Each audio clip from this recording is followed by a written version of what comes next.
কেউ যদি দোয়া করে আল্লাহ আপনি আমার মরণ দিয়েন না, কোনো দিন তার দোয়া কবুল হবে না। কিন্তু জান্নাতের ভিতরে যাওয়ার আগে আল্লাহ ঘোষণা দেয়, 1 নাম্বার নিয়ামত হলো আর কোনো দিন বান্দা তুই মরবি না। তাহলে 1 নাম্বার নিয়ামত আর মরণ নাই। 2 নাম্বার নিয়ামত হলো দুনিয়ার জমিনে যদি কোনো মানুষ দোয়া করে আল্লাহ আপনি আমারে বৃদ্ধ বানাইয়েন না, বলুন এই দোয়া কি কবুল হইব? বৃদ্ধ আপনাকে হওয়াই লাগবে। এই দোয়া দুনিয়ার জমিনে কবুল হবে না। এমন কি মক্কায় গিয়া যদি দোয়া করেন আল্লাহ আপনি আমাকে মরণ দিয়েন না, কোনোদিন দোয়া কবুল হবে না। কিন্তু আল্লাহ বলেন 2 নাম্বার নিয়ামত, জান্নাতে ঢোকার পরে আর কোনো দিন বান্দা তুই বৃদ্ধ হবি না। জান্নাতে ঢোকার পরে প্রত্যেকটা জান্নাতীর বয়স হবে কমপক্ষে 32 বছর। আপনার এলাকাতে সুবহানাল্লাহ নাই? কমপক্ষে 32 বছর। এই 32 বছর যাদেরকে আল্লাহ সবার বয়স একরকম হবে, কোনো দিন বয়সটা 33 হবে না। সুবহানাল্লাহ। বয়স আর বাড়বে না, কমবেও না, বাড়বেও না, কারণ জান্নাতের শুরু আছে, এটার কোনোদিন শেষ নাই। তাই বয়স আর বাড়বে না, 32 বছর 32 থাকবে। রেওয়ায়ত অনেকগুলো আছে, কোন রেওয়ায়তে আসছে 25 বছর, কোন রেওয়ায়তে 26 বছর, 24 বছর, 32 বছর। এই বয়সের উপরে আর কোনোদিন বয়স বাড়বে না। তাহলে দুনিয়াতে মানুষ বৃদ্ধ হতে চায় না রে, কিন্তু বৃদ্ধ হওয়া লাগে। কথা হয়? আপনারা কি বৃদ্ধই তো চান? কথা হয় না? কেউ চায় না, অনেক মুরব্বী দেখছি সাদা দাড়ি লইয়া সেলুনও ঢুকে, বাইরিবার সময় খালা হইয়া বাইরে। আপনার এলাকাতে এরকম নাই? আমি দেখছি দাড়িটা সাদা, এটারে কালা করছে। জিগাইলাম যে চাচা এটি দাড়ি কালা করছেন কে? এখন এলে বুড়া দেখা যায়। তার মানে সে বুড়া হইতো চায় না, কিন্তু বুড়া হওয়া লাগবে আপনাকে। যতই আপনি বডি ফিটনেস ঠিক রাখেন, জিম টিম করেন, যাওই করেন, বেশি দিন হয়তো বা বডিটা একটু ফিটনেস ভালো থাকবে, কিন্তু একটা পর্যায়ে আপনাকে বৃদ্ধ হইতে হবে। বার্ধক্যের চাপ আপনার শরীরে পড়বেই। এই জন্য অনেক লোক দেখছি বয়স হয়ে গেছে 60 বছর, কিন্তু এখনো বোঝা যায় কি, মানে আমরার থেকে আরো তরতাজা দেখা যায়। ওই যে জিম টিম করে বডি ফিটনেস ভালো রাখছে।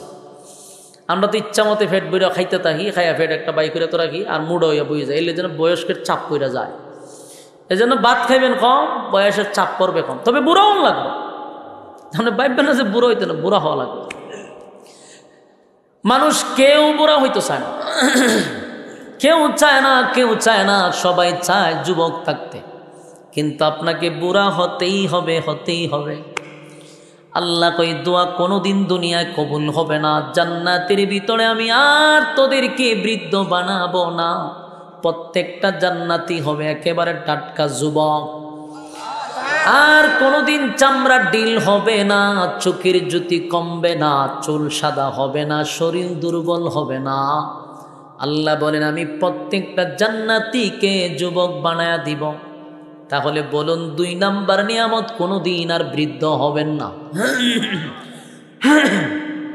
এটা 2 নাম্বার নিয়ামত, যেগুলা মানুষ দুনিয়াতে চায় কিন্তু পায় না, এটা আল্লাহ এমনি দিব। 3 নাম্বার হলো কালো মানুষ সুন্দর হতে চায়। কথা হয় না দি? কালো মানুষ সুন্দর হতে চায়। বলুন যারা কালো আমরা কি মনে মনে চাই না যে একটু সুন্দর হইতাম? কথা হয় না দি? মনে মনে চায়। আবার সুন্দর মানুষের দিকে তাকায় বলে হায় রে, আমার যদি এমন সৌন্দর্য হইতো। তাহলে একটা ভিতরে আফসোস আছে। আল্লাহ কয় দুনিয়া আফসোসের জায়গা, যতই দোয়া করো কালো মানুষ কোনোদিন সুন্দর হবে না। তবে এখন সিস্টেম পাল্টে গেছে, খালা মাইয়াডি দল হয়ে যাবে। কইবেন যে হুজুর হয় না কেমনে, ক্রিম দিয়া সুন্দর হয়ে যাবে। তবে ইত্যা যে আল্লাহর উপরে দিয়ে পণ্ডিতি করা হয়, এর পরিণাম কি জানেন? কিছুদিন পরে স্কিন ক্যান্সার হয়ে যায়। মানে কালো চামড়ারে শুধু সুন্দর করবেন ক্রিম দিয়া, এটার মধ্যে তো অ্যাসিড দেওয়া, এটা অবশ্যই কেমিক্যাল দিয়ে বানানো হয়েছে। একটা সময় দেখা গেল আপনার স্কিন ক্যান্সার, হয়তোবা দেখবেন মুখে যারা ইউজ করে কদিন পরে মুখের মধ্যে এমন অবস্থা হয় ছাওয়ার মতো না, মানে হলো আল্লাহর উপর দিয়ে আপনি গেছেন মাতুব্বরি করতেন, পরিণাম ভালো হয় না। কারণ কালো মানুষ কোনোদিন সুন্দর হয় না। খানায় কাবার সামনে গিয়েও যদি দোয়া করেন আল্লাহ আমার সুন্দর বানায়া দেন, সুন্দর বানায়া দেন, কালো মানুষ কোনোদিন সুন্দর হয় না রে। কালো মানুষ যদি সুন্দর হতো তাহলে হযরত বেলাল সুন্দর হয়ে যেত। বেলাল তো নবীর কাছেই থাকতো, তার মানে বোঝা গেল কালো মানুষ কোনোদিন সুন্দর হয় না। এবার শুন, এটা কয় নাম্বার গেছে? জোরে কয় না, বলুন এইগুলা কি কোনোদিন দুনিয়ায় পাওয়া যাবে? 4 নাম্বার হলো মানুষ বডি চায়। সবার একটা সুটাম বডি ওগুলোই চায় যে আমার বডিটা ভালো হোক, লম্বা চূড়া হই, হ্যাঁ এটা চায়। কিন্তু খাটো মানুষ কি কোনোদিন লম্বা হয়? কথা কয় না। 4 ফুট মানুষ কি কোনো সময় 6 ফুট হইব? টাইম না লম্বা করতে পারবেন না।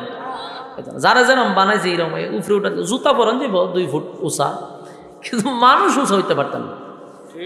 কিন্তু খাটো যারা এরা মনে মনে আফসোস করে একটু লাম্ব হইলে ভালো আছে। তখন দোয়া করে কি লাম্ব হইতে পারবেন যে আল্লাহ আমার আপনি 6 ফুট বানাই দেন। খাটো মানুষ কোনো সময় লম্বা হয় না।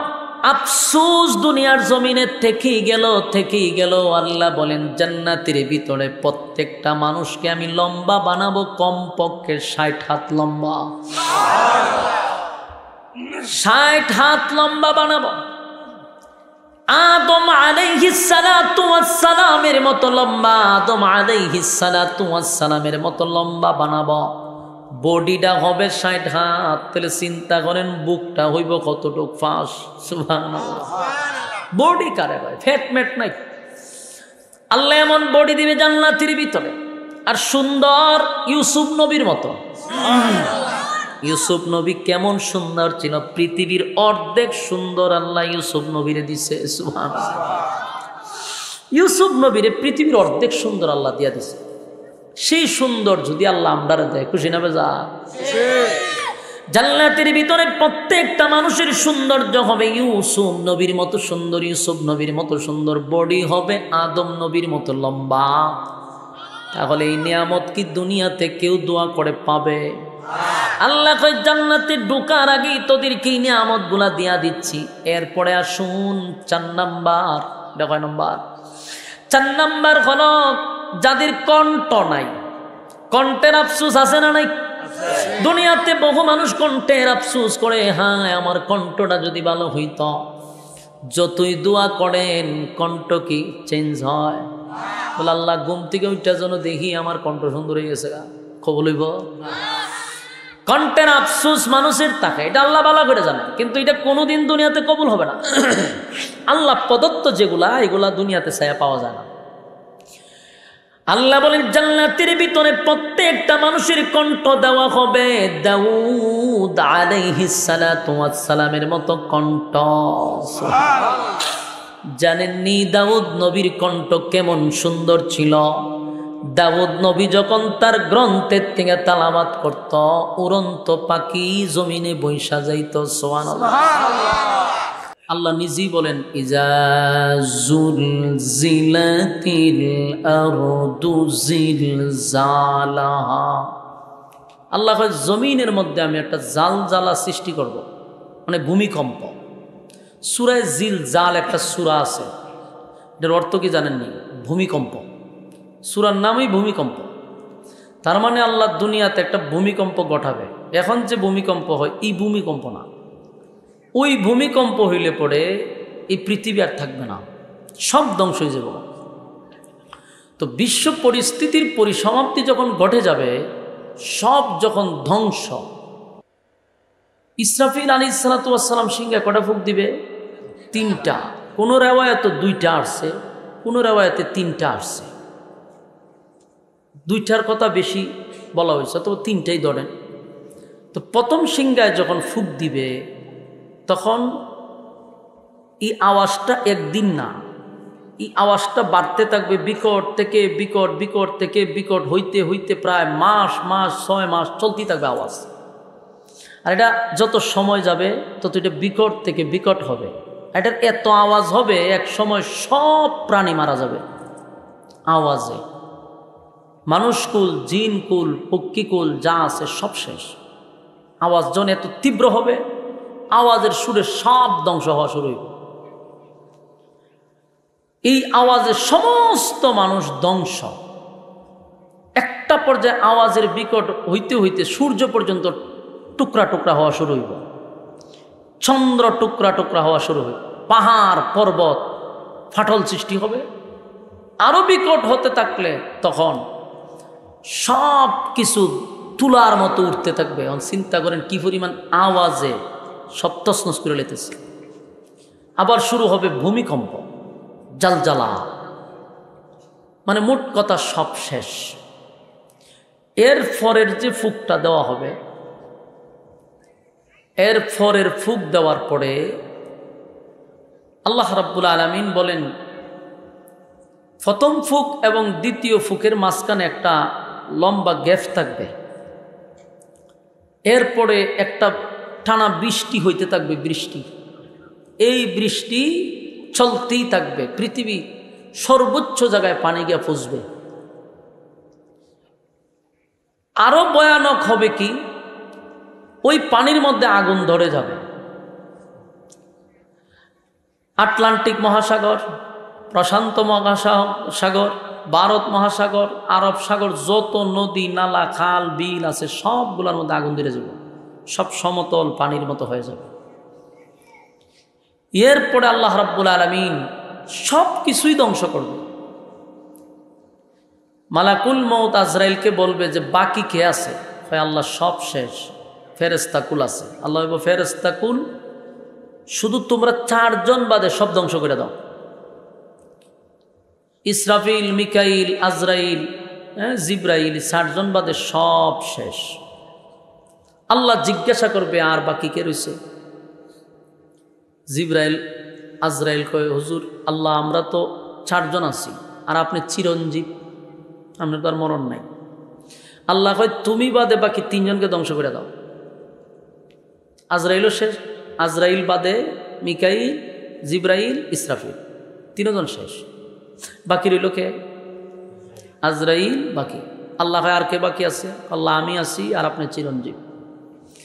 আল্লাহ কয় আমি বলছি কুল্লু মান আলাইহা ফান, কুল্লু মান আলাইহা ফান, সব ধ্বংস, কেউ থাকবে না। যিনি থাকবেন ওয়ায়াবকা ওয়াজহু রাব্বিকা যুল জালালি ওয়াল ইকরাম। আল্লাহ যিনি থাকবেন তিনি আমি আল্লাহ, আর বাকি সব ধ্বংস। কুল্লু মান আলাইহা ফান, এর অর্থ কেউ থাকবে না। তো তুই থাকবি কেন? আজরাইল কয় আমারও কি শেষ হইতেইব? বলে হ। আজরাইল কয় আমি তো সবাইরে শেষ করছি, তো আমরা শেষ করবো কে? আল্লাহ কয় আমার হুকুম তোরে ধ্বংস করে দিবে। আজরাইল যখন জানবে তারও ধ্বংস করা হবে, তখন চিৎকার দিবে আর দৌড়তে থাকবে। আল্লাহ রাসূল বলেন আজরাইলের চিৎকার যদি মানুষ শুনতো, মানুষ মারা যেত। সেও এত বিকট চিৎকার দিবে।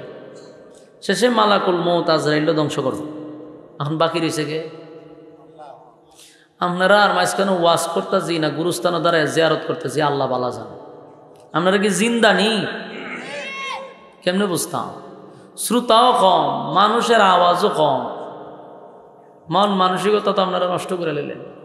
একটু হানা তো কইতে, কোন জায়গাতে বললাম আমি? গাজীপুরের আশেপাশে পড়ছে না?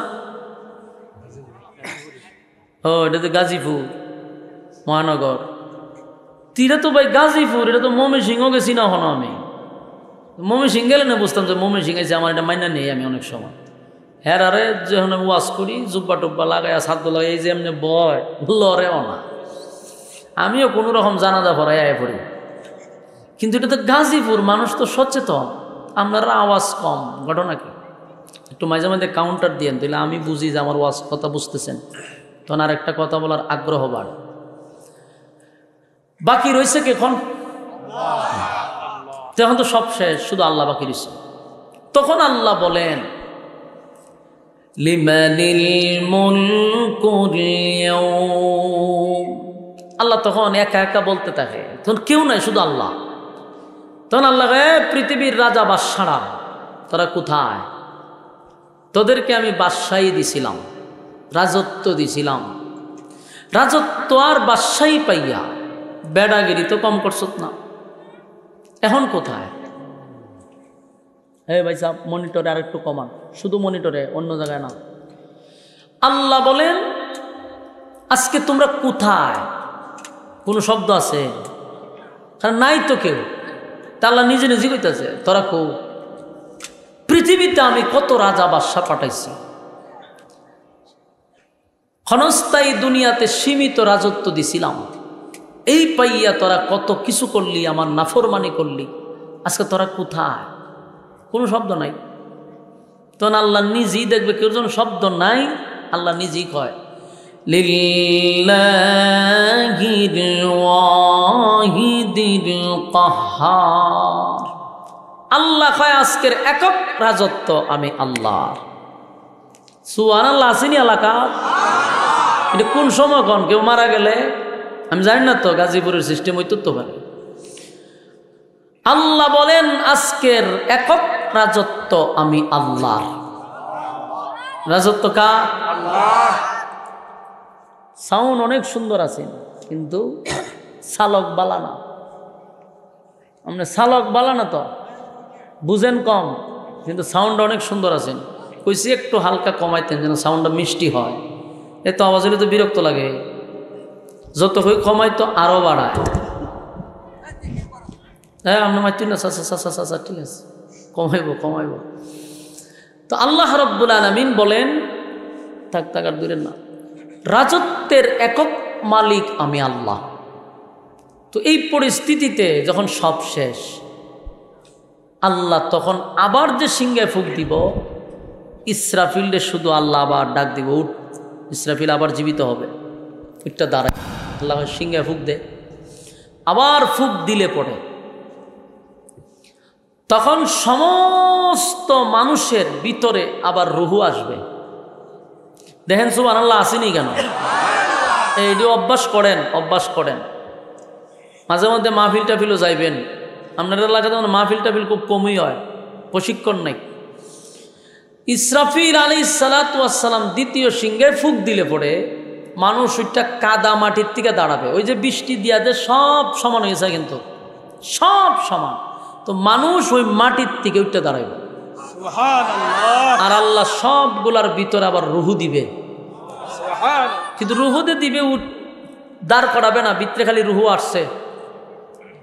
সর্বপ্রথম যাকে হাসরের মাঠে দাঁড় করাবে উনি হলেন সমস্ত নবীকুলের সম্রাট নবী মুহাম্মদুর রাসূলুল্লাহ সাল্লাল্লাহু আলাইহি ওয়াসাল্লাম। উনারা সবার আগে দাঁড় করাবে। তো নবীরে উঠানোর দায়িত্ব হইল জিব্রাইলের। জিব্রাইল আল্লাহ কইবে ওইটা দাঁড়া, জিব্রাইল ওইটা দাঁড়াইবে, কবে যে তোমার দায়িত্ব হইল পয়গম্বররে আজকে হাসরের মাঠে সবার আগে দাঁড় করানো। তো জিব্রাইল ওইটাই চতুর্দিকে তালাশ করতে থাকবে, রাসূলের রওজা তো গায়েব হয় না, পাইব কেমনে? এখনকার পৃথিবী আর তখনকার পৃথিবী কি একরকম? সব সমতল, একেবারে যা আছে সব সমান। রাসূলের রওজা তো গায়েব হয় না, যে জিব্রাইল 24,000 বার রাসূলের কাছে আসছে। সুবহানাল্লাহ। জিব্রাইল তো গায়েব হয় না, রওজা কোথায়? পাগলের মতো হয়ে গেছে। তো এক পর্যায়ে ইসরাফিল ডেকে জিজ্ঞাসা করছে যে তুই যে সিংহায় ফুঁক দিলি, অন্ত আমি আর রাসূলকে তো গায়েব হইতেছি না, আমার দায়িত্ব হলো উনারে উঠানো, কোথায় এখন বল? ইসরাফিল কয় বন্ধু আমার কাছে খবর টবর নাই, আমি ফু দিয়ে আমারও শেষ করে লিছি আল্লাহ। তখন বলতেছে তো আমি রাসূলকে পাবো কোথায়? হয় তুমি সবাইরে না জিগায় মাটিরে জিগাই লিখতে হয়, মাটির ভিতর আছে, মাটিরে জিজ্ঞাসা করো। জিব্রাইল মাটিরে তাবা দিয়ে ক তোর মধ্যে রাসূলকে কোথায় রাখছস? মাটি কি কয় জানেন? মাটি কয় আমার মধ্যে আমি নাই। ইসরাফিলের সিংহার ফুর ফরে আমি যে কই আছি আমি নিজে কইতাম, সব উলট পালট হয়ে গেছে, আমি রাসূলকে কোথায় রাখছি আমি নিজেও জানি না। জিবরাইল আলাইহিসসালাতু ওয়াসসালাম পেরেশানির মধ্যে পড়ছে। একমাত্র আমার নবী উনাকে জান্নাতি পোশাক পরিধান করে আল্লাহ দাঁড় করাবে। রাসূল জান্নাতি পোশাক পরবে, তারপরে দাঁড় করাবে। শুরু হয়ে যাবে, রাসূল ওঠার পরে আস্তে আস্তে সমস্ত নবী রাসূলগণ উঠতে থাকবে, উম্মতেরা উঠতে থাকবে। এরপরে যে স্টেপটা, লম্বা আলোচনা, আমি শর্টকাটে বলতেছি। এরপরে রাসূল সাল্লাল্লাহু আলাইহি সাল্লাম সর্বপ্রথম হাউজে কাউসারের পাড়ে দাঁড়াবে। ওখান থেকে মানুষকে এক পেয়ালা পানি পান করাবে। তবে সবাই যে রাসূলের হাতে পানি পান করবে বিষয়টা কিন্তু এরকম না। যারা দুনিয়াতে কে কোন কাজ করছেন আপনারা তো সবারই জানা আছে। এটা হলো রেজাল্টের উপরে। যারা ভালো রেজাল্ট করছে তারা পানি পান করবে, রেজাল্ট ভালো না পানি পান করতে পারবে না। তো পানি পান করলে অবস্থান হবে একরকম, পানি পান না করলে অবস্থান হবে আরেক রকম। যারা পানি পান করবে এদের আর কোনো পিপাসা লাগবে না, 50,000 বছর গেলেও পিপাসা লাগবে না। মানুষ গিয়া দাঁড়াবে হাসরের মাঠে। আল্লাহ রাসূল বলেন হাসরের মাঠে 3টা সময় হইল সবচেয়ে বেশি ভয়ানক। বলুন কয়টা সময়? 3টা সময়। হাসরের মাঠে 3টা সময় সবচেয়ে বেশি ভয়ঙ্কর, যেই সময়টাতে মানুষ তার মা বাবাকে ভুলে যাবে, মানুষ আত্মীয় স্বজন চিনবে না, মানুষের টেনশনে চিন্তায় কালো চুল সাদা হয়ে যাবে, যুবক বৃদ্ধ হয়ে যাবে, এতটা অস্থির হবে। 3টা সময়ের প্রথম নাম্বার, 1 নাম্বার যে মুহূর্তটা আসবে সামনে, এটা হলো আমল নামা দেওয়ার সময়। কারণ ডান হাতে না বাম হাতে এই চিন্তায় আপনি শেষ। কারণ বাম হাতে যদি আমল নামা হয় উপায় থাকবে না, ডান হাতে আমল নামা দিলে তো আর কোনো চিন্তার কারণও নাই। এই মুহূর্তটা মানুষের কাছে সবচেয়ে বেশি ভয়ঙ্কর হবে। ডান হাতে না বাম হাতে? তো দল হবে কিন্তু টোটাল 3টা। জোরে কোন কয়টা দল হইব?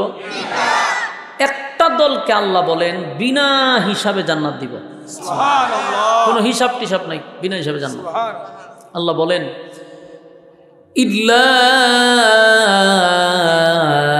আসহাবাল ইয়ামিন, আসহাবে ইয়ামিন যারা বিনা হিসাবে জান্নাতি। তাহলে এক দল তো গেল বিনা হিসাবে, আরেকটা দলকে আল্লাহ ডান হাতে আমল নামা দিবে। যারা ডান হাতে আমল নামা পাবে এরাও জান্নাতি।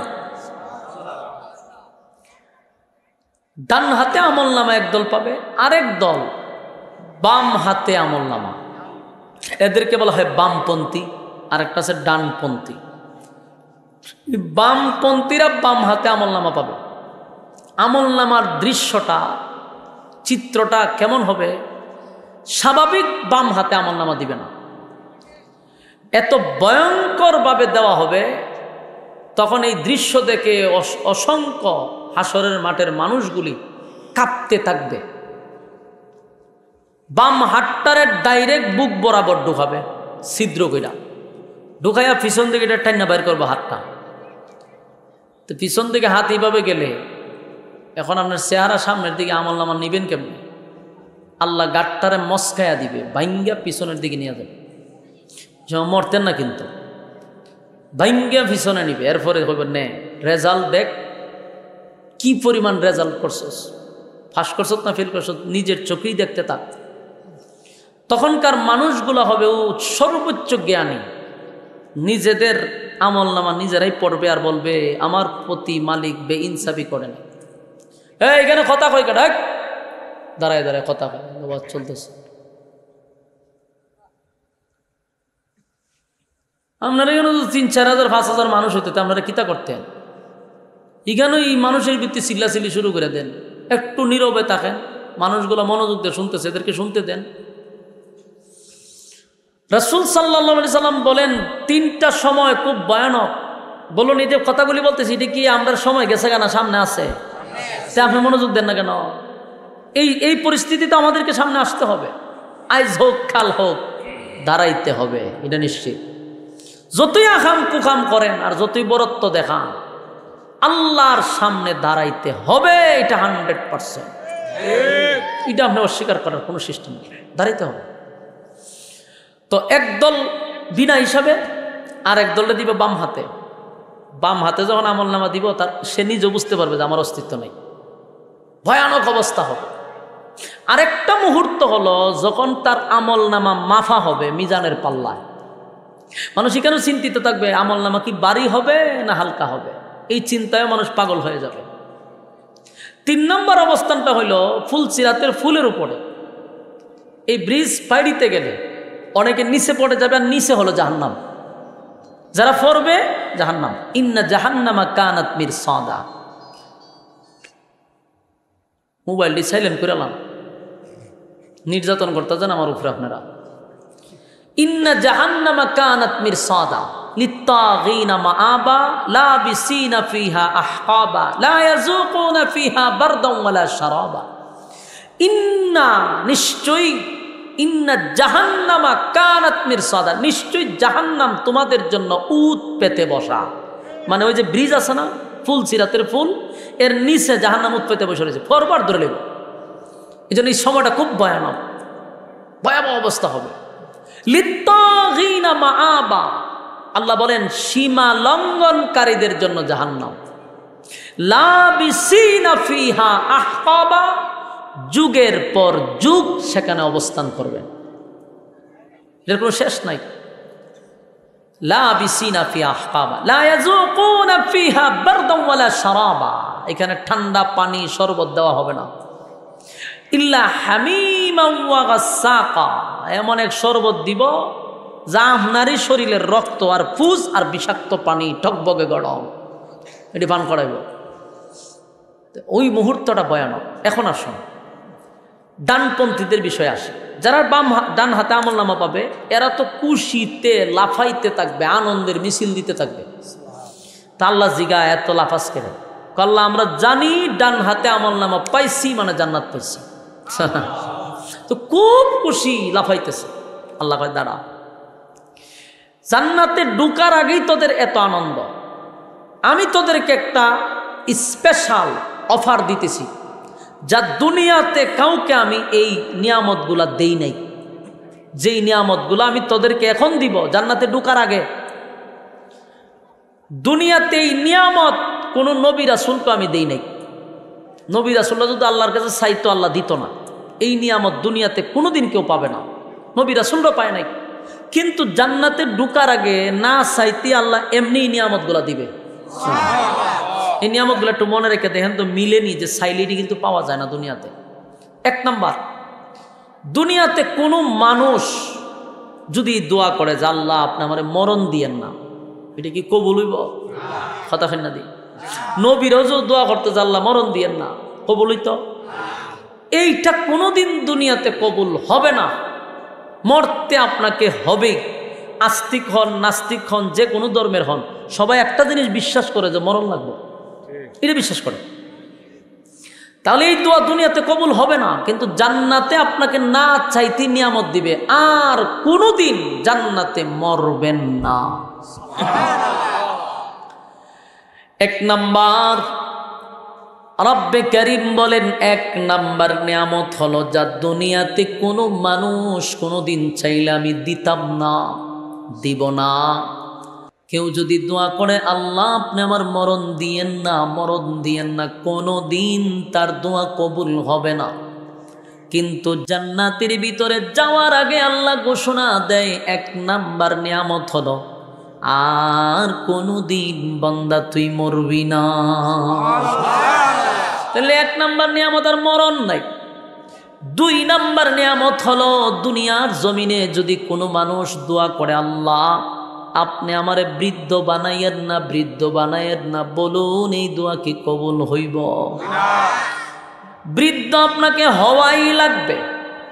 এই দোয়া দুনিয়ার জমিনে কবুল হবে না। এমন কি মক্কায় গিয়া যদি দোয়া করেন আল্লাহ আপনি আমাকে মরণ দিয়েন না, মরণ দিয়েন না, কোনোদিন দোয়া কবুল হবে না। কিন্তু আল্লাহ বলেন 2 নাম্বার নিয়ামত, জান্নাতে ঢোকার পরে আর কোনো দিন বান্দা তুই বৃদ্ধ হবি না। জান্নাতে ঢোকার পরে প্রত্যেকটা জান্নাতীর বয়স হবে কমপক্ষে 32 বছর। আপনার এলাকাতে সুবহানাল্লাহ নাই? কমপক্ষে 32 বছর। এই 32 বছর যাদেরকে আল্লাহ সবার বয়স একরকম হবে, কোনো দিন বয়সটা 33 হবে না। সুবহানাল্লাহ। বয়স আর বাড়বে না, কমবেও না, বাড়বেও না, কারণ জান্নাতের শুরু আছে, এটার কোনোদিন শেষ নাই।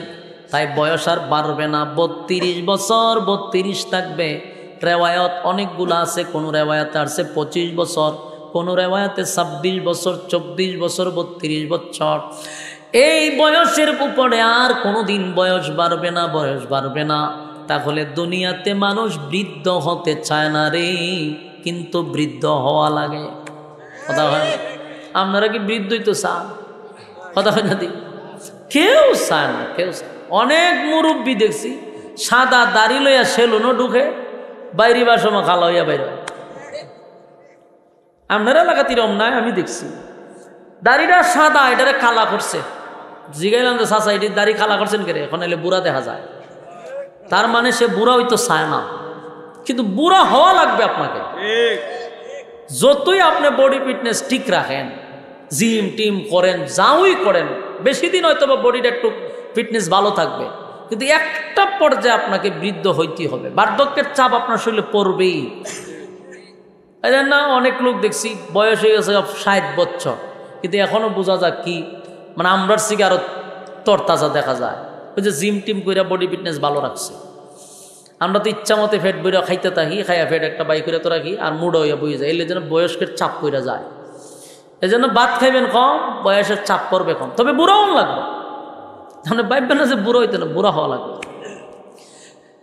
মানুষ কেউ বুড়া হইতে চায় না, কেউ চায় না, কেউ চায় না, সবাই চায় যুবক থাকতে। কিন্তু আপনাকে বুড়া হতেই হবে, হতেই হবে। আল্লাহ কই দোয়া কোনোদিন দুনিয়ায় কবুল হবে না। জান্নাতের ভিতরে আমি আর তোদেরকে বৃদ্ধ বানাবো না, প্রত্যেকটা জান্নাতি হবে একেবারে টাটকা যুবক। আর কোনোদিন চামড়া ডিল হবে না, চোখের জ্যোতি কমবে না, চুল সাদা হবে না, শরীর দুর্বল হবে না। আল্লাহ বলেন আমি প্রত্যেকটা জান্নাতীকে যুবক বানায়া দিব। তাহলে বলুন 2 নাম্বার নিয়ামত, কোনোদিন আর বৃদ্ধ হবেন না। এটা 2 নাম্বার নিয়ামত, যেগুলা মানুষ দুনিয়াতে চায় কিন্তু পায় না, এটা আল্লাহ এমনি দিব। 3 নাম্বার হলো কালো মানুষ সুন্দর হতে চায়। কথা হয় না? কালো মানুষ সুন্দর হতে চায়। বলুন যারা কালো, আমরা কি মনে মনে চাই না যে একটু সুন্দর হইতাম? কথা হয় না? মনে মনে চায়। আবার সুন্দর মানুষের দিকে তাকায় বলে হায় রে, আমার যদি এমন সৌন্দর্য হইত। তাহলে একটা ভিতরে আফসোস আছে। আল্লাহ কয় দুনিয়া আফসোসের জায়গা, আফসোসের জায়গা। যতই দোয়া করো, কালো মানুষ কোনোদিন সুন্দর হবে না। তবে এখন সিস্টেম পাল্টে গেছে, খালা খালা মাইয়া ডি দল হয়ে যাবে। কইবেন যে হুজুর হয় না কেমনে, ক্রিম দিয়া সুন্দর হয়ে যাবে। তবে ইটা যে আল্লাহর উপরে দিয়ে পণ্ডিতি করা হয়, এর পরিণাম কি জানেন? কিছুদিন পরে স্কিন ক্যান্সার হয়ে যায়। আপনি কালো চামড়ারে শুধু সুন্দর করবেন ক্রিম দিয়া, এটার মধ্যে তো অ্যাসিড দেওয়া, এটা অবশ্যই কেমিক্যাল দিয়া বানানো হয়েছে। একটা সময় দেখা গেল আপনার স্কিন ক্যান্সার। হয়তোবা দেখবেন মুখে যারা ইউজ করে, কদিন পরে মুখের মধ্যে এমন অবস্থা হয় ছাওয়ার মতো না, মানে হলো আল্লাহর উপর দিয়ে আপনি গেছেন মাতুব্বরি করতেন, পরিণাম ভালো হয় না। কারণ কালো মানুষ কোনোদিন সুন্দর হয় না। খানায় কাবার সামনে গিয়েও যদি দোয়া করেন আল্লাহ আমার সুন্দর বানায়া দেন, সুন্দর বানায়া দেন, কালো মানুষ কোনোদিন সুন্দর হয় না রে। কালো মানুষ যদি সুন্দর হতো তাহলে হযরত বেলাল সুন্দর হয়ে যেত। বেলাল তো নবীর কাছেই থাকতো। তার মানে বোঝা গেল কালো মানুষ কোনোদিন সুন্দর হয় না। এবার শুন, এটা কয় নাম্বার গেছে? জোরে কয় না? বলুন এইগুলা কি কোনোদিন দুনিয়ায় পাওয়া যাবে? 4 নাম্বার হলো মানুষ বডি চায়। সবার একটা সুটাম বডি ওগুলোই চায় যে আমার বডিটা ভালো হোক, লম্বা চূড়া হই, হ্যাঁ এটা চায়। কিন্তু খাটো মানুষ কি কোনোদিন লম্বা হয়? কথা কয় না। 4 ফুট মানুষ কি কোনো সময় 6 ফুট হইব? টাইনা লম্বা করতে পারবেন না। যারা যেরকম বানাইছে এরকম উপরে উঠা জুতা পরান দিব 2 ফুট উঁচা, কিন্তু মানুষ উঁচা হইতে পারতেন না। কিন্তু খাটো যারা এরা মনে মনে আফসোস করে একটু লম্বা হইলে ভালো আছে। তখন দোয়া করে কি লম্বা হইতে পারবেন যে আল্লাহ আমার আপনি 6 ফুট বানাই দেন। খাটো মানুষ কোনো সময় লম্বা হয় না। আফসোস দুনিয়ার জমিনে থেকেই গেল। আল্লাহ বলেন জান্নাতের ভিতরে প্রত্যেকটা মানুষকে আমি লম্বা বানাবো, কমপক্ষে 60 হাত লম্বা, 60 হাত লম্বা বানাবো। আদম আলাইহিস সালাতু ওয়াস সালামের মতো লম্বা, আদম আলাইহিস সালাতু ওয়াস সালামের মতো লম্বা বানাবো। বডিটা হবে 60 হাত। তাহলে চিন্তা করেন বুকটা হইব কতটুক ফাঁস। সুবহানাল্লাহ। বডি কারে ভাই, ফ্যাট ম্যাট নাই। আল্লাহ এমন বডি দিবে জান্নাতের ভিতরে, আর সুন্দর ইউসুফ নবীর মতো। ইউসুফ নবী কেমন সুন্দর ছিল, পৃথিবীর অর্ধেক সুন্দর আল্লাহ ইউসুফ নবীরে দিছে। সুবহানাল্লাহ। ইউসুফ নবীরে পৃথিবীর অর্ধেক সুন্দর আল্লাহ দিয়া দিছে। সেই সুন্দর যদি আল্লাহ আমরারে দেয়, খুশি না বেজা? জান্নাতের ভিতরে প্রত্যেকটা মানুষের সৌন্দর্য হবে ইউসুফ নবীর মতো সুন্দর, ইউসুফ নবীর মতো সুন্দর। বডি হবে আদম নবীর মতো লম্বা। তাহলে এই নিয়ামত কি দুনিয়াতে কেউ দোয়া করে পাবে? আল্লাহ কয় জান্নাতে ঢোকার আগেই তোদেরকে এই নিয়ামত গুলা দিয়া দিচ্ছি। এরপরে আসুন 4 নাম্বার। কয় নাম্বার? 4 নাম্বার হলো যাদের কণ্ঠ নাই। কণ্ঠের আফসোস আছে না নাই? দুনিয়াতে বহু মানুষ কণ্ঠের আফসোস করে, হ্যাঁ আমার কণ্ঠটা যদি ভালো হইত। যতই দোয়া করেন কণ্ঠ কি চেঞ্জ হয়? বলে আল্লাহ ঘুম থেকে ওইটা যেন দেখি আমার কণ্ঠ সুন্দর হয়ে গেছে, কবুল হইব? কণ্ঠের আফসোস মানুষের থাকে, এটা আল্লাহ ভালো করে জানে, কিন্তু এটা কোনোদিন দুনিয়াতে কবুল হবে না। আল্লাহ প্রদত্ত যেগুলা, এগুলা দুনিয়াতে ছায়া পাওয়া যায় না।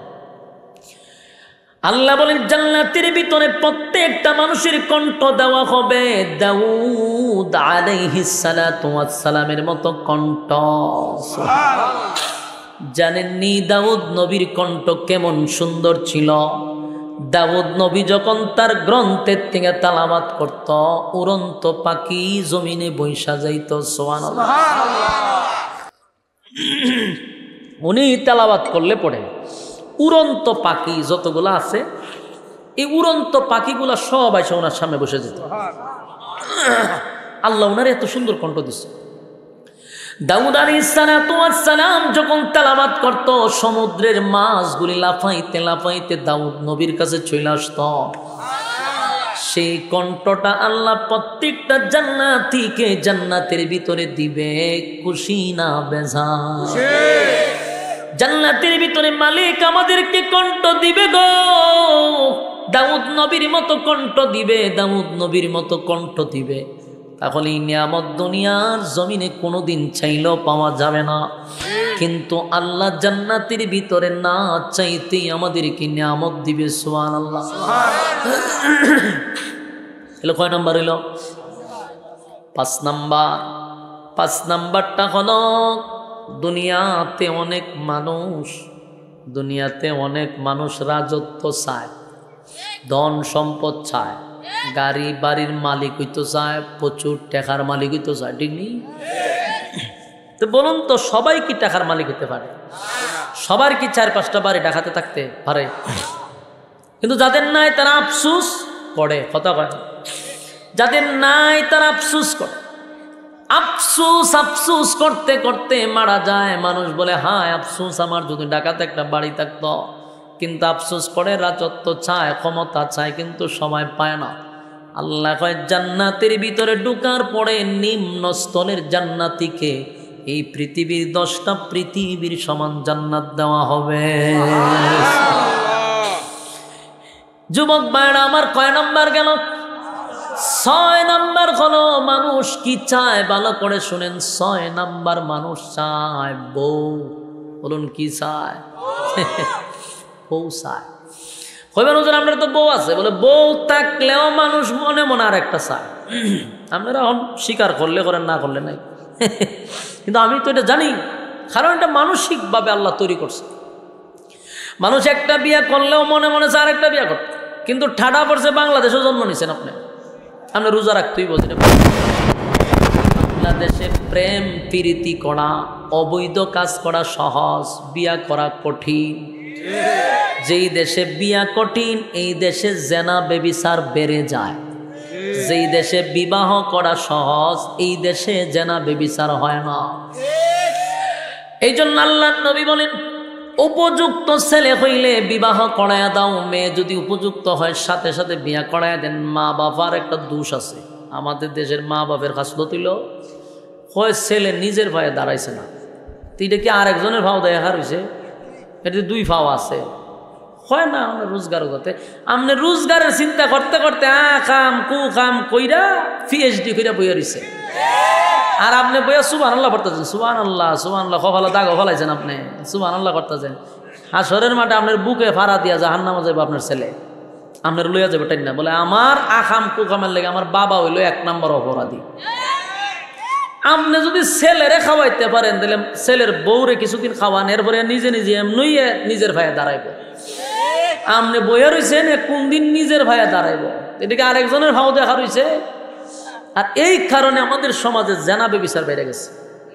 পোলাপান বিয়া করতে পারে না, এটি মানুষের বেড়া ভাঙ্গে গিয়া বিয়া করান তাড়াতাড়ি বাচ্চা কাচ্চাগুলারে বুড়া বানায়, এরপরে চাকরি নাই। চাকরি রিজিকের মালিক আল্লাহ, বিয়া করাই দেয় ই চিন্তা করে।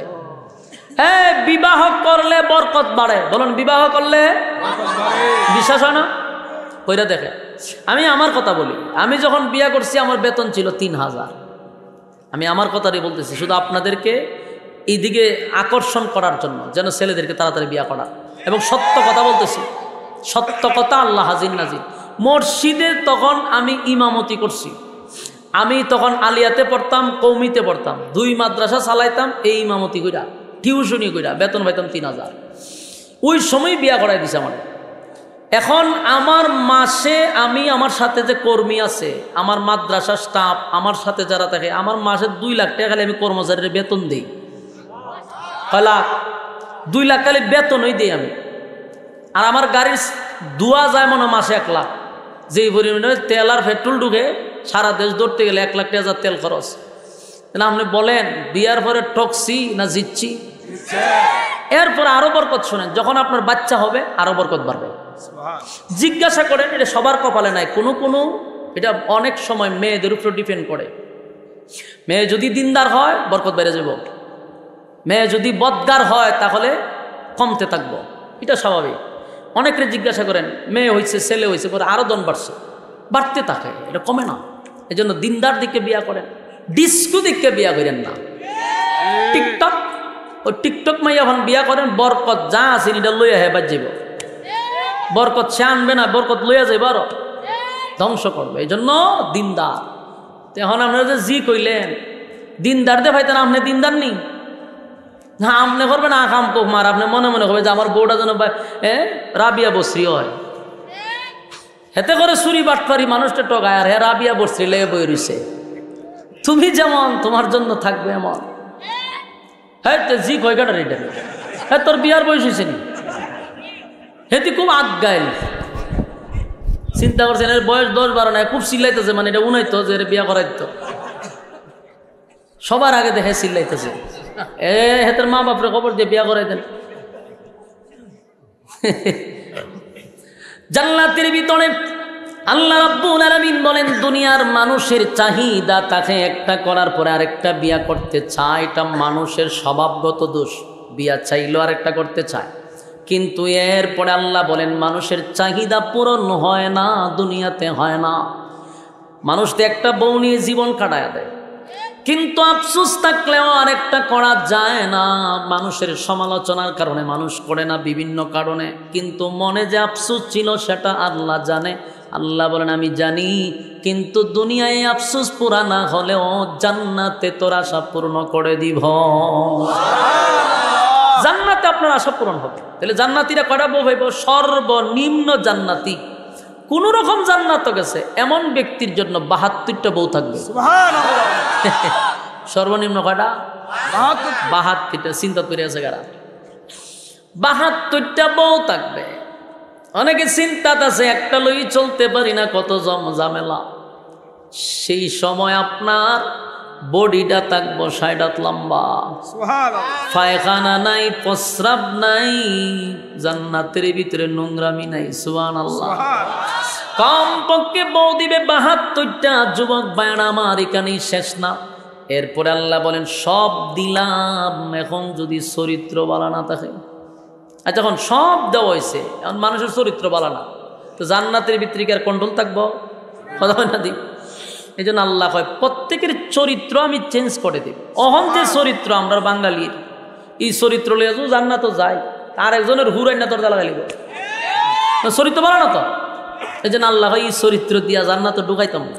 তাহলে কি চরিত্র দিব? আল্লাহ কোরআনে বলেন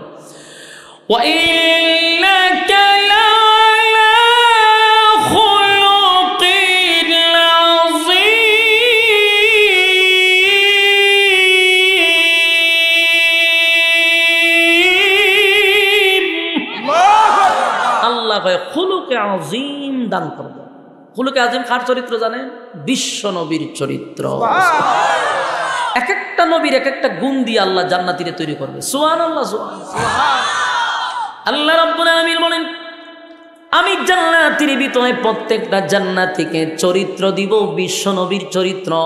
এবার আসুন, সময় অনেক লম্বা হয়ে গেছে, এতগুলা গুণে গুণান্বিত করে জান্নাতে ঢোকাবে। জান্নাতীরা জান্নাত দেখতে থাকবে, আনন্দে লাফাইতে থাকবে। আল্লাহ একদিন জিগায় বান্দারে জান্নাত পাইয়া কি খুশি?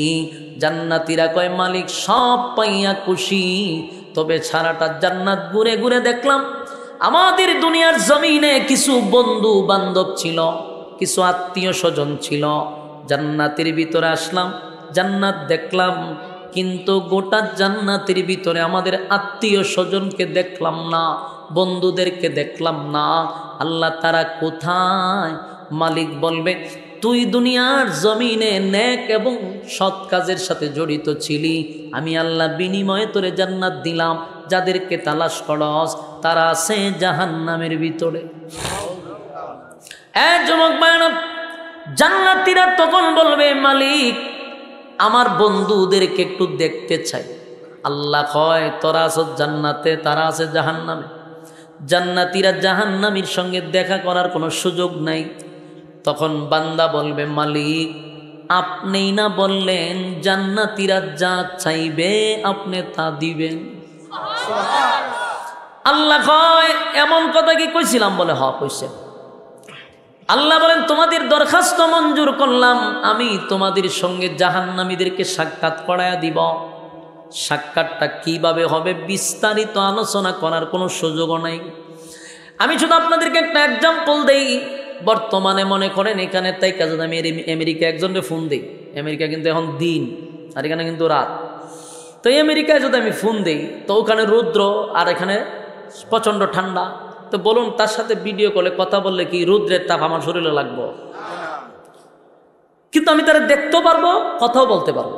এটা প্রযুক্তি দিয়ে আপনাদেরকে বুঝাইলাম। তো মানুষ আল্লাহর দেওয়া মেধা পাওয়ার পরে যদি এই প্রযুক্তি করতে পারে, তাহলে আমার মালিকের প্রযুক্তি কত কঠিন হবে, আরো কত উন্নত হবে। আমার মালিক বলেন জান্নাতীরাও জাহান্নামীদের সঙ্গে দেখা করবে, কথা বলবে, কিন্তু শরীরে কোনো তাপ লাগবে না। এখন আসুন আমার আয়াতের মধ্যে আল্লাহ রাব্বুল আলামিন বলেন ফি জান্নাতি ইয়াতাসাআলুন। জান্নাতি আর জাহান্নামীদের মধ্যে আল্লাহ একটা দেখা করার ব্যবস্থা করে দিবে। টকশো হবে, দেখা হবে, সাক্ষাৎ হবে। আনিল মুজরিমিনা মা সালাকাকুম ফি সাকার। সাকার নামক জাহান্নামীদের সঙ্গে জান্নাতীদের দেখা হয়ে যাবে। তখন ভালো করে শুনেন, ওয়াজের শেষ প্রান্তে আসছি। শুরুতেই বলছিলাম কর্মসূচি কয়টা? আফসুস আপনাদের জন্য, আপনাদের মনোযোগ নাই। এটা হইল আজকের এখানে প্রমাণ। এই জন্যই বলছিলাম যে আপনারা গিচ্ছা শূন্য অভ্যস্ত হয়ে গেছে। শুরুতে আমি কিন্তু 4টা পয়েন্টের কথা বলছিলাম যে আমাদের 4টা কর্মসূচি আছে। আমি যে আয়াতগুলি পড়ছি, আয়াতের কয়টা কর্মসূচি? 4টা। এই 1 ঘন্টার ভিতরে সব বুঝলা লেছে। আল্লাহ রাব্বুল আলামিন বলেন জান্নাতি আর জাহান্নামীদের মধ্যে আমি সাক্ষাৎ করায়া দিব ফি জান্নাতি আর জাহান্নামীদের মধ্যে কথা হবে আনিল মুজরিমিনা মা সালাকাকুম ফি সাকার। সাকার নামক জাহান্নামীদের সঙ্গে জান্নাতীদের সাক্ষাৎ হবে। এবার আসুন, জান্নাতি আর জাহান্নামীদের মধ্যে যখন দেখা হয়ে যাবে গো, জান্নাতীরা জাহান্নামীদেরকে দেখে চিনতে পারবে, কারণ তার বন্ধু ছিল, তার আত্মীয় ছিল, তার সাথে একই সাথে ব্যবসা করত, একই সাথে চাকরি করত। এমন কিছু লোকের সঙ্গে জান্নাতীদের দেখা হয়ে যাবে। জান্নাতীরা দেখার পরে বলবে, দোস্ত তোমার এই হালত কেমনে হইল? বন্ধু, একই সাথে দুনিয়ার জমিনে ব্যবসা করতাম, একই সাথে চাকরি করতাম, একই সাথে খেলাধুলা করতাম, একই সাথে আড্ডা মারতাম। আজকে আমি জান্নাতি, আনন্দের কোনো সীমা নাই, আমার আরামায়েশের কোনো অভাব নাই। বন্ধু রে, তুমি কেন জাহান্নামের ভিতরে আগুনে জ্বলো? আমি কি জানতে পারি কেন তুমি জাহান্নামে গেছ? আমার যুবক ভাইরা, মুরব্বী বাবারা, 10-15 মিনিট সময় আপনারা এখন একেবারে দিলের কান লাগায় কথাগুলি শুনবেন। 1 মিনিটের জন্য জ্ঞান ফিরাইবেন না, খুব মনোযোগ দিয়ে শোনেন। জান্নাতীরা জাহান্নামীদেরকে জিগায়, দুস্ত তুই কেন জাহান্নামে? আমি জান্নাতি, তুই কেন জাহান্নামী? কিসে তোরে জাহান্নামে নিয়ে গেল? কোন কারণে তুই জাহান্নামে গেলি? তোর সঙ্গে না ব্যবসা করতাম, একই সাথে না চলাফেরা করতাম, একই সাথে না খেলাধুলা করতাম, আমি আল্লাহর তরি জান্নাত পাইলাম, তুই কেন জাহান্নামের ভিতরে ঢুকলি? বন্ধু আমি জানতে চাই, জাহান্নামীরা জাহান্নামে আসার 4টা কারণ বর্ণনা করবে। জুড়ে কোন কয়টা? আরো জোরে সবাই মিলে। কর্মসূচি কয়টা? এই 4টা কারণই হলো আমাদের জন্য কর্মসূচি। জাহান্নামীরা জাহান্নামে আসার 4টা কারণ বর্ণনা করবে। 4টা কারণ আমি বলবো, ওয়াজও শেষ হবে, কিন্তু আপনাদের দায়িত্ব হলো যেই কারণগুলি বলবো আপনারা নিজেরা চিন্তা করবেন এই কারণগুলা কার কার মধ্যে আছে। যার মধ্যে কারণ থাকবে 4টার মধ্যে একটা কারণও যদি আপনার মধ্যে থাকে, আল্লাহর কসম আপনিও জাহান্নামে যেতে হবে 100%। এই আয়াতের ব্যাখ্যা হলো 4টা কারণ যার মধ্যে থাকবে, একটাও যদি থাকে সেও জাহান্নামে যাবে। যুবক ভাইরা আমার, জাহান্নামীরা তখন বলতে থাকবে, ক্বালু লাম নাকু মিনাল মুসাল্লিন। জাহান্নামীরা বলবে, ও জান্নাতীরা শুনো, জাহান্নামে আসার 4টা কারণের মধ্যে 1 নাম্বার কারণ হলো ক্বালু লাম নাকু মিনাল মুসাল্লিন। জাহান্নামীরা বলতে থাকবে, দুনিয়ার জমিনে একই সাথে তুমি আর আমি ব্যবসা করতাম, চাকরি করতাম, খেলাধুলা করতাম, সব ঠিক ছিল, কিন্তু বন্ধুরে যখন মসজিদে আজানটা হইত তুমি দৌড়াইয়া মসজিদে চলে যাইতা। বন্ধু, যখন তোমার সঙ্গে ব্যবসা করতাম, আজান দিলে দোকান বন্ধ করে মসজিদে চলে যাইতা। বন্ধু, খেলাধুলার সময় আজান দিলে দৌড়াইয়া মসজিদে চলে যাইতা। বন্ধু, আড্ডার সময় মসজিদে আজান হলে তুমি দৌড়াইয়া মসজিদে যাইতা। ক্বালু লাম নাকু মিনাল মুসাল্লিন। দুনিয়াতে তুমি মুসল্লি ছিলা, আমি মুসল্লি ছিলাম না। বলুন, জাহান্নামে যাওয়ার 1 নাম্বার কারণ কি? না পড়া। আরো জোরে কি না পড়া? আরো জোরে। 1 নাম্বার কারণ ক্বালু লাম নাকু মিনাল মুসাল্লিন। 1 নাম্বার কারণ হলো নামাজ না পড়া। এই প্যান্ডেলের ভিতরে আমাদের মধ্যে এমন রোগে আক্রান্ত আছি না নাই? তাহলে আমি প্রথমেই বলছি, কে কোন রোগে আক্রান্ত নিজেই চিন্তা করেন। আপনি যদি আক্রান্ত হন আর যদি কর্মসূচি পালন না করেন, 100% আপনাকে জাহান্নামে ঢুকতে হবে। ওই জাহান্নামীরা জান্নাতীদের কাছে বলে, দোস্ত 1 নাম্বার কারণ হলো দুনিয়াতে তুমি মুসল্লি ছিলা, আমি কিন্তু মুসল্লি ছিলাম না। ক্বালু লাম নাকু মিনাল মুসাল্লিন। দুনিয়াতে তুমি মুসল্লি ছিলা, আমি মুসল্লি ছিলাম না। জাহান্নামে যাওয়ার 1 নাম্বার কারণ নামাজ না পড়া গো। আমাদের সমাজের মানুষ অনর্থক অকারণে সময় নষ্ট করি, কিন্তু আজান দিলে পড়ে দৌড়াইয়া মসজিদে যেতে রাজি না। আল্লাহর নবী বলেন, আউয়ালু মা ইউহাসাবু বিহিল আবদু ইয়াউমাল কিয়ামাতিস সালাহ, কিয়ামতের ময়দানে সর্বপ্রথম যে হিসাবটা হবে এটাই হলো নামাজের। কিয়ামতের কঠিন ময়দানে এই নামাজের হিসাব হবে গো।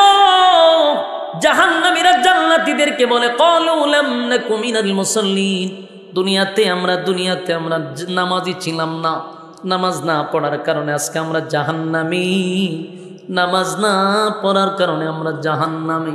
বলুন তো চারটার মধ্যে প্রথম নাম্বারটা কি না পড়া? 1 নাম্বার নামাজ, 2 নাম্বার জাহান্নামীরা জান্নাতীদের কাছে বলতে থাকবে বন্ধু জাহান্নামে আসার 2 নাম্বার কারণ হলো ওয়ালাম নাকু নুতঈমুল মিসকিন। 2 নাম্বার কারণ হলো ওয়ালাম নাকু নুতঈমুল মিসকিন, দুনিয়ার জমিনে আমরা মিসকিনদেরকে খাবার দিতাম না, অসহায়দের পাশে দাঁড়াইতাম না, গরিবদেরকে খাবার দিতাম না। নিজে কোটি কোটি টাকার মালিক হয়ে গেলাম, নিজে টাকা পয়সার মালিক হইলাম, পাশের বাড়ির মানুষটা না খাইয়া ঘুমায় রে, আমি কোনোদিন খবর নিলাম না। নিজে হাজি সাহেব ছিলাম, মক্কায় গিয়া বারবার উমরা করতাম, মক্কায় গিয়া হাজি নাম পালাইছি, কিন্তু আমার পাশের বাড়ির মানুষটা না খাইয়া ঘুমায়, একদিনও খবর নিলাম না।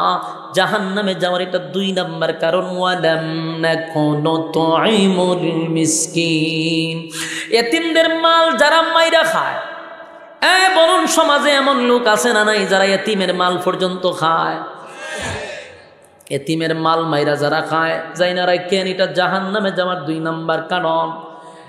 জনগণের মাল, এতিম অসহায় গরিবদের মাল যারা মাইরা খায় জাহান্নামে যাওয়ার এটা কিন্তু 2 নাম্বার কারণ। আমাদের সমাজের চেয়ারম্যান মেম্বার থেকে দইরা উপরের এমপি মন্ত্রী সহ সবগুলা গরিবের মাল চুইসা খায়া খায়া তাদের শরীরের বুড়ি বাড়াইছে। নাফরমান শুন, জাহান্নামে যাওয়ার কিন্তু 2 নাম্বার কারণ। অনেক মানুষ এতিম অসহায়দের মাল মাইরা দেয়, যেমন গম, তেল, এগুলো মারে। আমি একবার ইউনিয়ন অফিসে গিয়া দেখি 2 মহিলা ঝগড়া লাগছে, কার সাথে? চৌকিদারের সাথে। চৌকিদার বুঝুননি, ওইটা ইউনিয়ন অফিসে থাকে, আলাদা ডেস্কপিরা থাকে, ইডির লোকে লাগছে ঝগড়া। জিগেলাম কিতা ঝগড়া কিতাই গেল? হয় হুজুর 1 সপ্তাহ 15 দিন আগে আমার কাছ থেকে আমার নাম ঠিকানা আনছে, আমার একটা লেফটিন দিব বানাইয়া। আজকে 1 মাস হয়ে গেল আমার লেফটিন পাই না। ফাঁসের বাড়ির মানুষের লেফটিন দিছে, আমার দেয় না। আমি চৌকিদার এলাম, ঘটনা কিতা? হুজুর চেয়ারম্যান না খাই লিছে, লেফটিন বলে খাই লিছে চেয়ারম্যান আর মেম্বারে মিল্লা। আমি বললাম আয় হায় হায়, রুচির মধ্যে এরকম কুত্তায় প্রস্রাব করছে, রুচির মধ্যে এরকম দুর্ভিক্ষ পড়ছে যে একটা বিধবা মহিলার লেফটিনও তোরা খাইয়া লাস। সি সি সি সি, রাস্তা খাইছ, বালু খাইছ, ইট খাইছ, সিমেন্ট খাইছ, রডের বদলা বাঁশ দিছ, তোর ফেট ভরে না।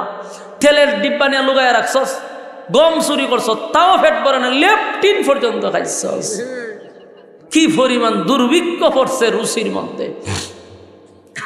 এই যে এটা খাইলো, লেফটিন খাইছে বলতে কি, লেফটিন যে দেওয়ার কথা সরকারের, হ্যাঁ এটা মাইরা দিছে, খাইয়া লাইছে। এটা বলুন এটাও জাহান্নামে যাওয়ার 2 নাম্বার কারণ। কারণ ওয়ালাম নাকু নুতঈমুল মিসকিন, মিসকিন বলতে অনেকগুলা বিষয় বুঝাইছে।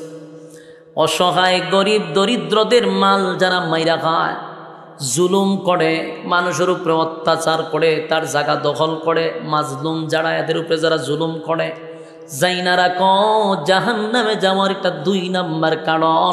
এই অপরাধী আছে না না? গেল কয় নাম্বার? কর্মসূচি 2 নাম্বার। যুবক ভাইয়েরা, কর্মসূচি 2 নাম্বার গেছে। দেখেন কার মধ্যে কোন অপরাধ জন্ম নিছে, কার মধ্যে কোন অপরাধ আছে। যদি তাকে এখানে বৈশা বৈশা তওবা করেন মনে মনে, আল্লাহ 4টা কারণে যদি জাহান্নামে যেতে হয় তাহলে আমার তো 4টাই আমার মধ্যে আছে, আজকের থেকে যদি তওবা করেন আল্লাহ হয়তো মাফ করে দিবে। ওয়ালাম নাকু নুতঈমুল মিসকিন, এখানে হলো 2 নাম্বার কারণ। 3 নাম্বারটা হলো কুন্না নাখুদু মাআল খাইদিন। তিন নাম্বার হলো কুল্লা নাখুদু মাআল খাইদিন। এই তিন নাম্বারটা ভালো করে শুনেন, ভালো করে শুনেন। এই অপরাধী সব জায়গায় আছে। তিন নাম্বার কারণের অপরাধী আস্তে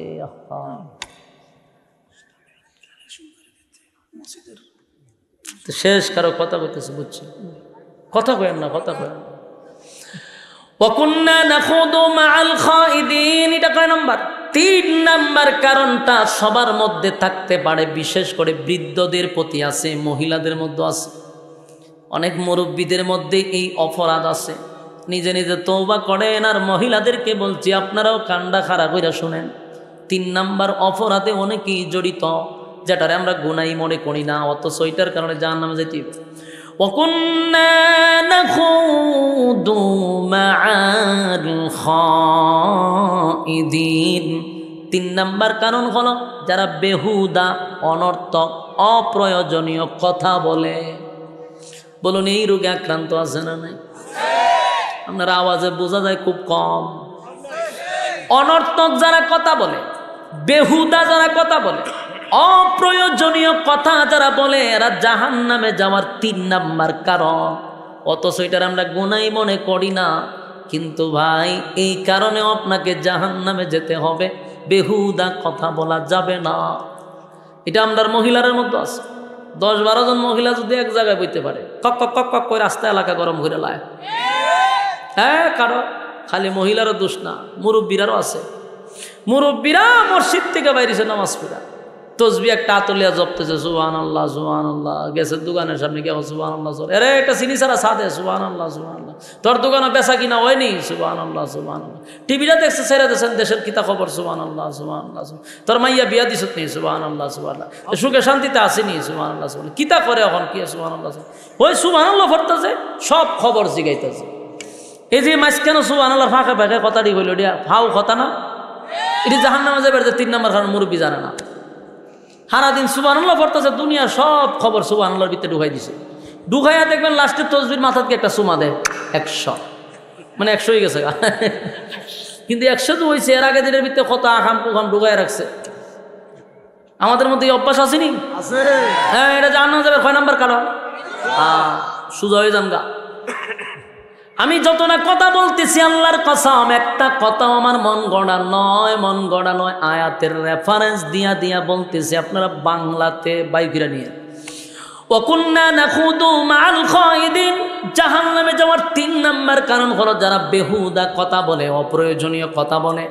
আর বেহুদা যারা কথা বলে, দুনিয়াতে একটা কারণ তাদেরকে জানায়া দেয়, যে বেহুদা কথা বলবে, অপ্রয়োজনীয় কথা বলবে, তার কিন্তু সমাজে দাম থাকে না। কথা হয় না? অগল ঠিক কেউই কয়, কিন্তু আপনারা করেন না। একজনে ঠিক কইয়া পুরা মাঠটারে ঠিক রাখছে, এরে পুরস্কার দিবেন আজকা।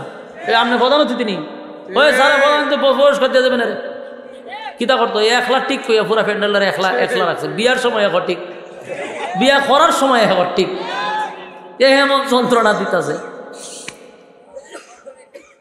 কথাগুলি মানুষ একটা সিজ, এর জজবা আছে। আর যা কন আপনারা কিতা করতো, এলাকার ইজ্জত রাখবার লাগে হ্যাঁ চিল্লায় হয় ঠিক।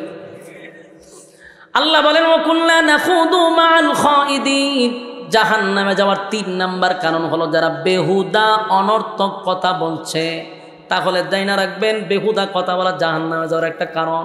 আর যারা বেশি কথা বলে, সমাজে তাদের মূল্য থাকে না, সমাজে তাদের দাম কমে যায়। বাস্তব না বাস্তব? তেন বেশি যারা ফটর ফটর ফটর ফটর করে, এটা পাগল, কথা কইস না, সম্মান শেষ নেই। এই জন্য আল্লাহর নবী বলছেন অপ্রয়োজনীয় কথা বলা যাবে না, প্রয়োজন ছাড়া কোনো কথা বলা যাবে না। বেহুদা আমরা কথা বলবো না।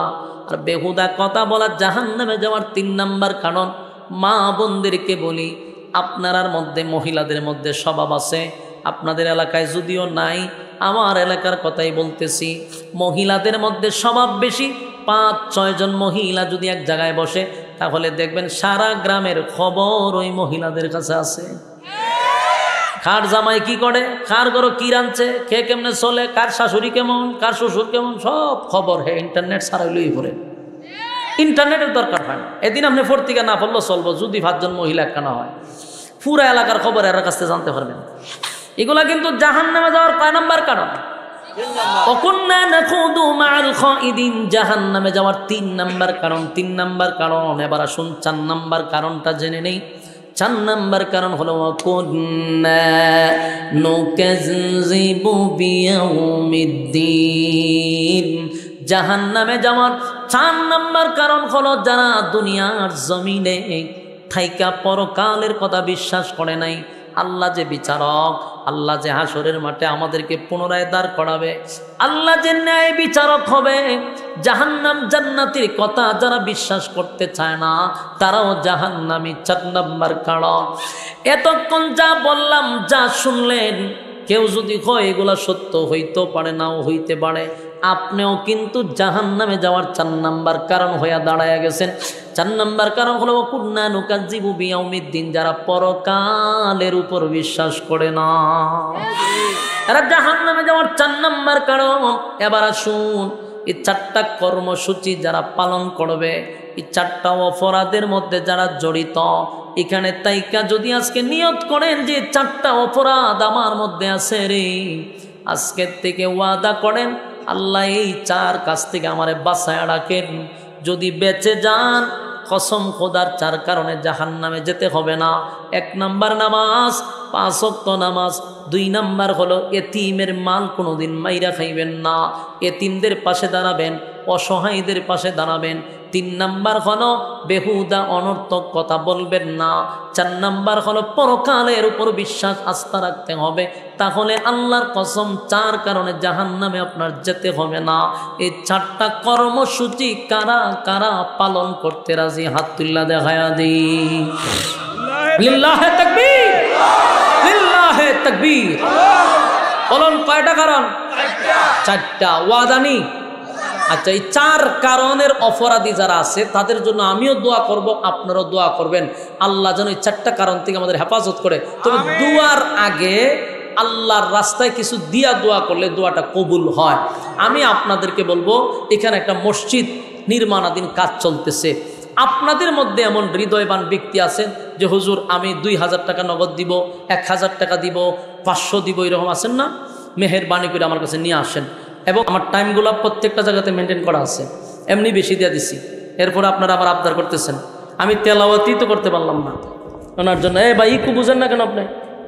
আপনাদের ইকু দিতে পারতেছেন না, ফুল ইকু দেন, ফুল ইকু বাড়ান। কই ফুল ইকু তো হয় না ভাই, সাউন্ডটা ফাতলা হইব ভাই। আজানের জন্য আবদার কইলেন না, এটা কষ্ট হয়। আপনি আরো 2 ঘন্টা ওয়াজ করলে আমার যে কষ্টটা হবে, আর একটা কলিতে এত টান দিলে তো কষ্ট হয়। এরপরে আমি প্রধান অতিথি সহ সবাই আবদার করছি, আমি একটা কলি শোনাবো। মসজিদের সাধারণ সম্পাদক 5000 টাকা নগদ, আর বইনে নগদ 1000। 5000 টাকা নগদ, আর বইনে দিছে 1000 টাকা। 1000 টাকা মসজিদের সাধারণ সম্পাদক। আল্লাহ কবুল করুক। 5000 টাকা মারহাবা, মারহাবা। যে উদ্দেশ্যে দান করছে দিলেন, একবার শোনা পড়া করে আমিন, আমিন। আচ্ছা, আমি একটা কলি মাঝখান থেকে শোনাইতেছি। হাইয়া আলাস সালাহ,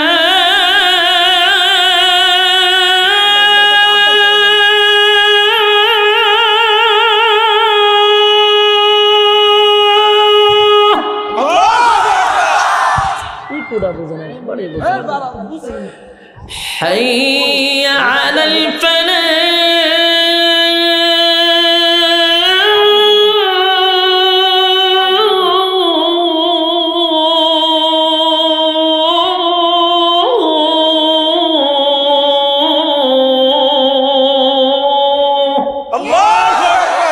আবদার রক্ষা করছে। আরেকবার আইলে ইনশাআল্লাহ আল্লাহুম্মা সাল্লি আলা মুহাম্মদ ওয়া আলা আলি মুহাম্মদ। হাত তুলেন সবাই, বলে আমরা মোনাজাত করব। এরপরে আমরা আপনারা খাইয়া যাবেন। রুমাল, এই রুমাল লইয়া যাও, প্রত্যেকে পকেট 8 দোকান, যার যত দোকান আছে পকেট 8 দোকান, পকেট 8 দোকান। আল্লাহুম্মা সাল্লি আলা মুহাম্মদ ওয়া আলা আলি মুহাম্মদ কামা সাল্লাইতা আলা ইব্রাহিম ইন্নাকা হামিদুম মাজিদ। পাশে মহিলা প্যান্ডেল আছে, আপনারা কয়েকজন মহিলা উইটা যে যেরকম পারে, যতটুক পারে। আর কেউ আছে আমার বয়ান কেউ করবো? মানুষ যদি চায় তাহলে করবে। সাংস্কৃতিক অনুষ্ঠান আছে, সাংস্কৃতিক অনুষ্ঠান আছে, শিল্পীরা আপনারা শুনে যাবেন। তাবারক আছে ইনশাআল্লাহ। তোলে প্রধান অতিথি কথাও বলবে। সবার কাছে আমি দোয়া চেয়ে নিচ্ছি। আসসালামু আলাইকুম ওয়া রাহমাতুল্লাহি ওয়া বারাকাতুহু।